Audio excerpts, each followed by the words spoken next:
This is a 54-year-old patient with postmenopausal bleeding for 5 days. On TVS showed 8 to 9 mm hyperechoic shadow with minimal vascularity, and she was counseled for office hysteroscopy. And as you can see this video, we are using the Betoki 5 scope, going in and doing a vaginoscopic technique. It's a retroverted uterus.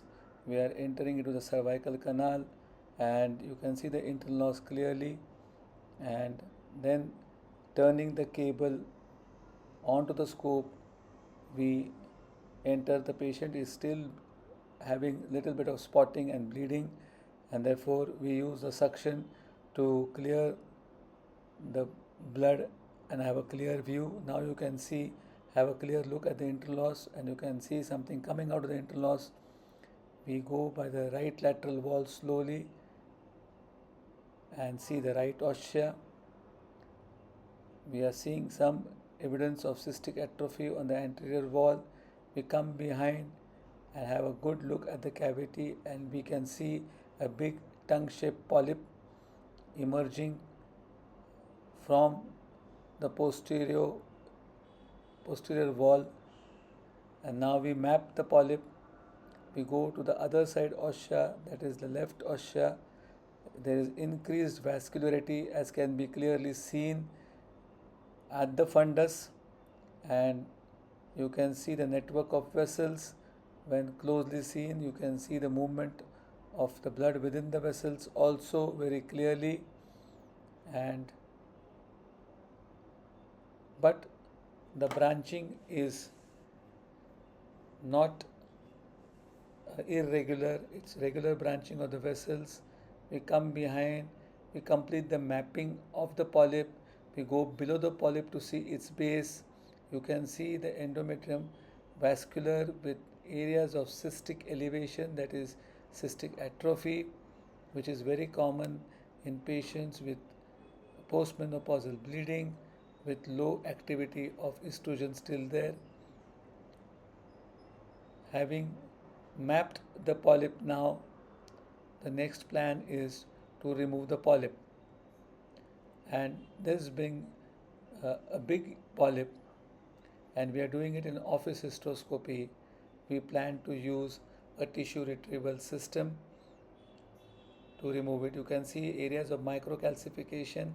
You can see the vascularity towards the but these are regular branching vessels which are clearly seen. And now we introduce the tissue retrieval system, that is the true clear. You are able to see the internal os. You are seeing some polypodal lesions in the cervical canal. We clear the debris by applying suction so as to have a clear view of the apex of the polyp.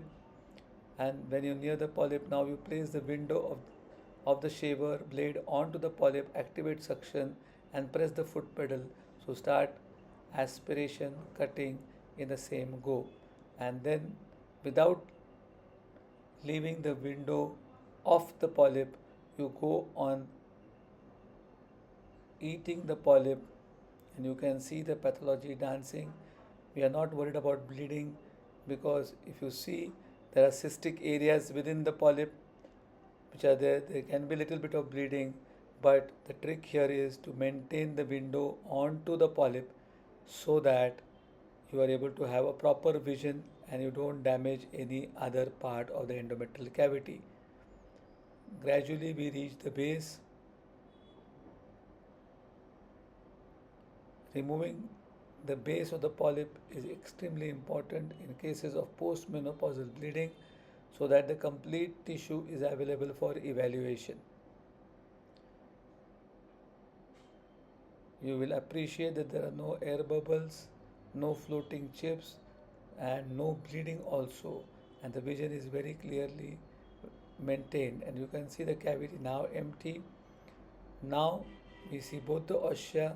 You are able to see in the panoramic view the cavity clearly, and now we take some few biopsies from these calcified areas just to be sure that we are not dealing with any abnormality of the endometrial cavity. And then we come out and Have a look, and the time taken is 7 minutes. No pre-medication. The patient tolerated it very well. Thank you so much.